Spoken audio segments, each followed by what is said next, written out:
Isa sa madalas kong lutuin dito sa Japan ay ang paborito kong tinola. Chicken wings ang madalas kong gamitin sa tinola. Para sa akin, mas masarap ang manok na may buto, mas malasa.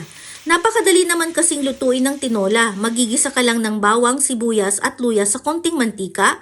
Ilalagay ang manok, hahaluin, lalagyan ng tubig at pampalasa. Syempre, hindi mawawala ang Knorr chicken cube na nagpapasarap sa tinola. Kapag kumulo na, babaligtarin ko na ang manok para maluto ng mabuti. Nilalagyan ko ng konting hiwa ang manok para mas kumapit ang lasa.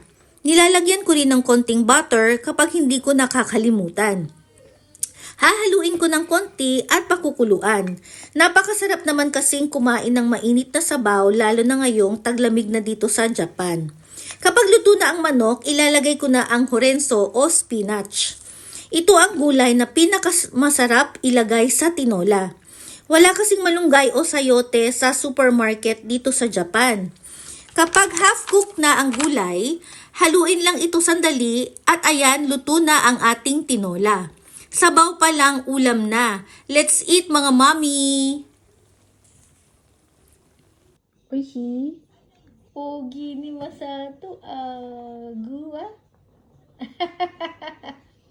具はないじゃん。見せて。